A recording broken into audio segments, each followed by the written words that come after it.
Bom dia, queridos irmãos. Estamos iniciando mais uma Escola Bíblica Virtual. Estamos estudando a carta de Paulo aos Efésios, com o seguinte tema: Mas Deus. Nós estamos estudando o primeiro tópico, a nossa condição antes da conversão. Já vimos a primeira parte ontem, hoje nós vamos passar para a segunda parte. Estávamos escravizados. Ontem nós vimos que estávamos mortos nos nossos delitos e pecados. Hoje, sobre a escravidão. Efésios 2, de 1 a 3. O texto diz: nos quais andastes outrora, segundo o curso deste mundo, segundo o príncipe da potestade do ar, do espírito que agora atua nos filhos da desobediência, entre os quais também todos nós andamos outrora, segundo as inclinações da nossa carne, fazendo a vontade da carne e dos pensamentos, e éramos por natureza filhos da ira, como também os demais. Então você vê aqui o texto dizendo que nós andávamos outrora, ou seja, antes de Cristo, segundo o curso deste mundo, que é comandado pelo príncipe da potestade do ar, do espírito que atua nos filhos da desobediência. E isso traz uma escravidão, porque nós também andávamos, de acordo com o governo deste príncipe da potestade do ar, do espírito que atua nos filhos da desobediência, escravizados pelas inclinações da nossa carne, fazendo a vontade da carne e dos pensamentos. E éramos, por natureza, filhos da ira. Então, o que Paulo está mostrando para nós sobre estarmos escravizados neste mundo que é governado pelas potestades do príncipe do ar, do espírito que atua nos filhos daqueles que desobedecem à palavra de Deus.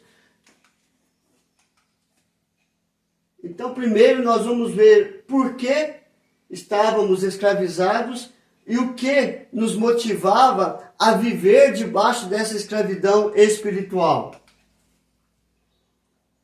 O homem sem Cristo não tem vida para Deus, mas a tem para seguir o príncipe da potestade do ar e é morto espiritualmente, mas anda, pensa e faz. Então nós somos escravizados por quê? Porque nós não temos vida. Sem Deus nós não temos vida. Para Deus nós não temos vida. Para servir, para obedecer, para caminhar segundo a vontade de Deus, nós não temos vida. Mas temos vida para seguir o príncipe da potestade do ar.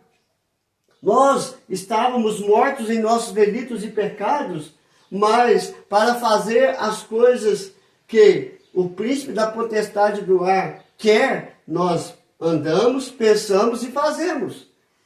Ou seja, o que motivava a nossa vida é o espírito que atua nos filhos da desobediência, referindo-se a Satanás. É ele quem governa este mundo. Por isso que a Bíblia fala, o mundo jaz no maligno.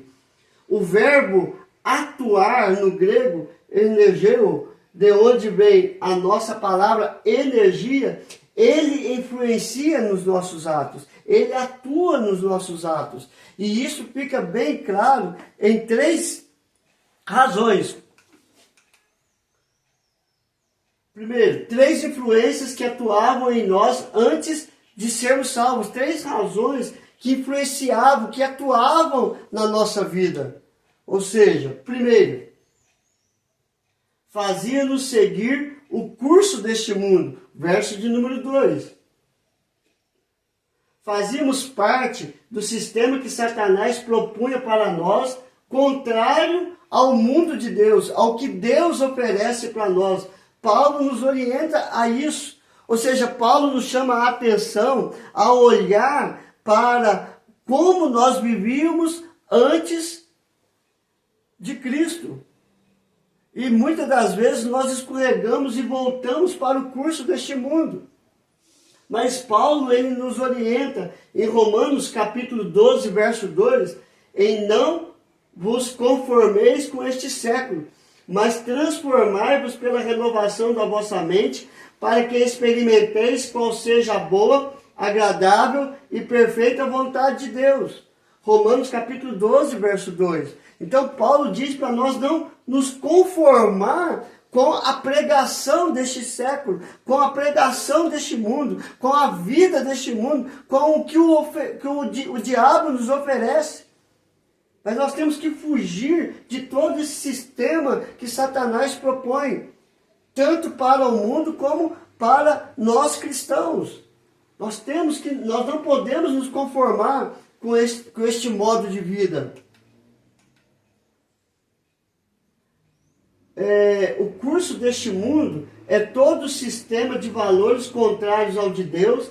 Às vezes esquecemos a nossa comunhão com Cristo e voltamos ao curso deste mundo, contrariando todas as advertências da palavra de Deus para nós. Então, em vários momentos, Deus nos aconselha a firmar o nosso pé, a nossa vida, o nosso coração em Deus, em Cristo. Por quê? Porque senão nós vamos voltar para este mundo. Então nós esquecemos e voltamos ao curso deste mundo. Mas Deus nos adverte. Por exemplo, 2 Timóteo capítulo 4, verso 10.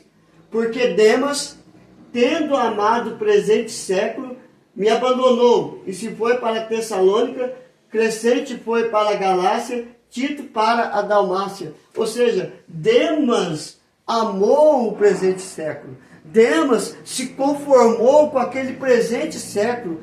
Demas se conformou com o estilo de vida que o mundo oferecia para ele naquele momento. E ele abandona o chamado, abandona a Paulo e vai viver a vida dele. E nós corremos o mesmo perigo. 1 João capítulo 2, verso 15 e 16. Não ameis o mundo, nem as coisas que há no mundo. Se alguém amar o mundo, o amor do Pai não está nele. Porque tudo que há no mundo, a concupiscência da carne, a concupiscência dos olhos e a soberba da vida, não procede do Pai, mas procede do mundo. Ou seja, João, ele está nos aconselhando a não viver neste mundo, a não nos conformar com este mundo, a não nos conformar e amar com as coisas que há no mundo. Porque quem ama o mundo não ama o Pai, e o amor do Pai não está nele. Porque tudo que há no mundo, os desejos da carne, os prazeres da carne, os desejos dos olhos, a vontade dos olhos e a soberba da vida não procede do Pai, mas procede do mundo.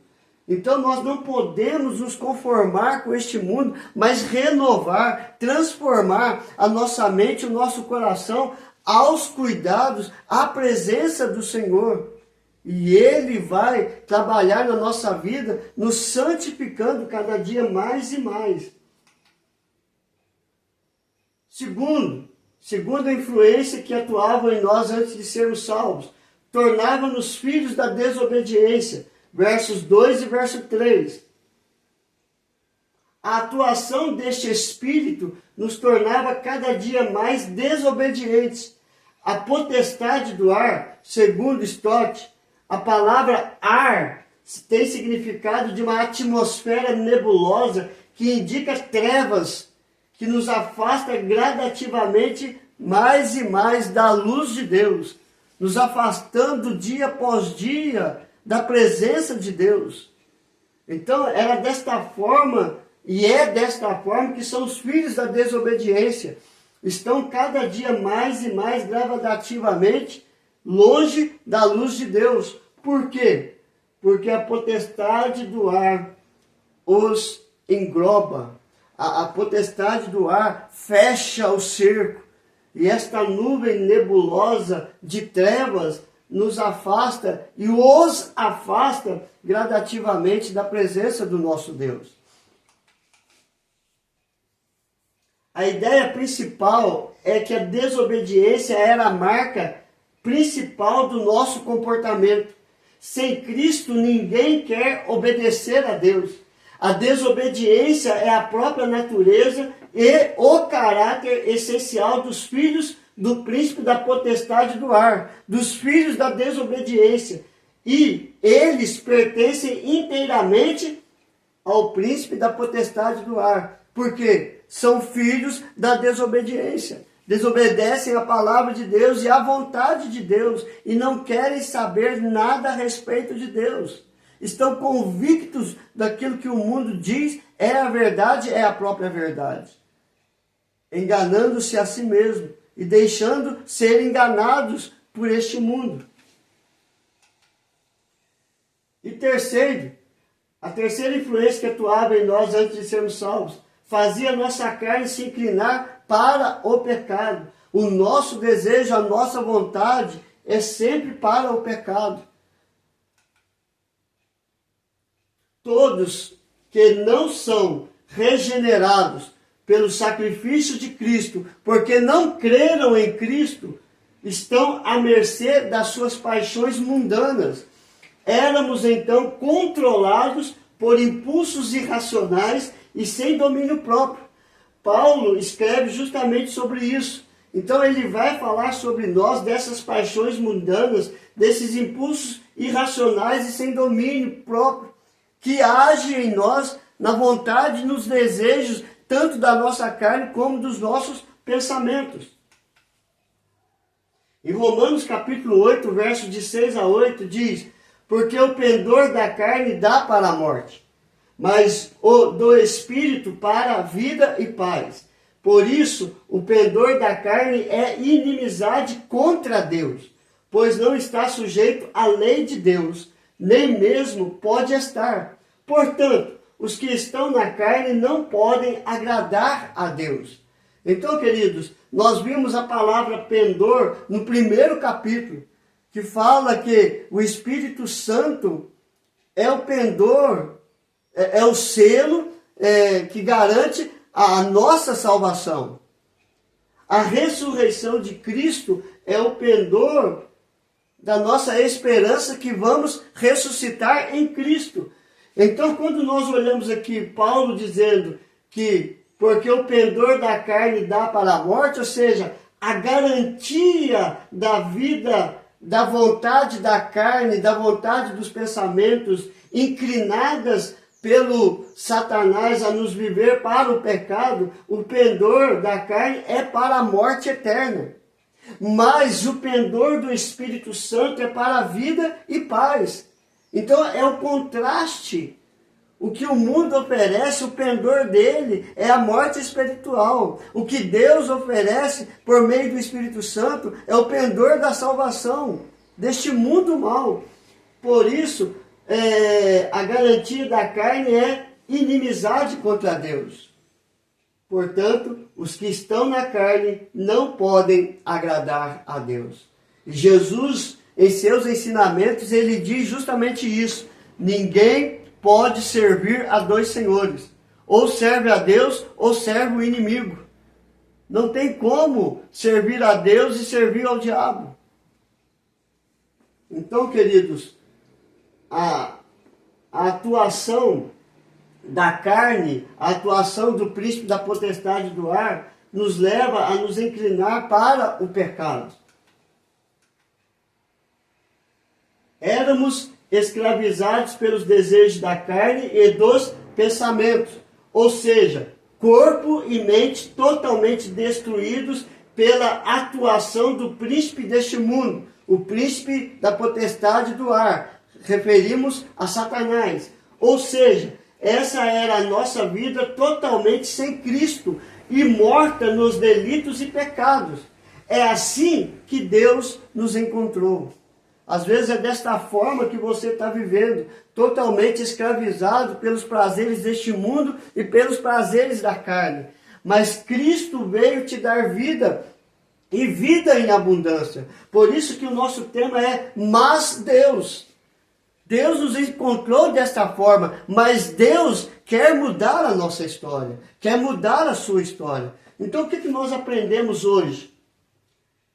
A nossa condição antes da conversão. No primeiro tópico nós vimos que estávamos mortos em nossos delitos e pecados. O segundo, estamos escravizados pela potestade, pelo príncipe da potestade do ar, que é Satanás.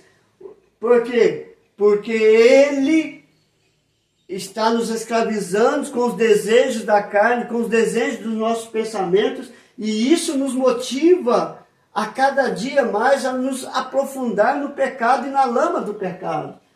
Aí nós vimos 3 influências que atuavam em nós antes de sermos salvos em Cristo Jesus. Fazia-nos seguir o curso deste mundo, tornava-nos filhos da desobediência, fazia a nossa carne se inclinar para o pecado. É isso que o inimigo faz com a nossa vida. É isso que o inimigo, é desta forma que o inimigo destrói a nossa vida e os nossos sonhos. Mas Deus, Ele quer mudar a nossa vida. Continue nesse estudo. Aí nós vamos ver o mais Deus. O que isto representa na nossa vida. Que Deus nos abençoe hoje e sempre. Vamos orar, queridos? Senhor, graças te damos. Porque um dia a tua palavra bateu ao meu coração. Bateu ao coração de muitos que já entenderam que sem Deus nós não podemos fazer nada. Sem Cristo nós não somos nada.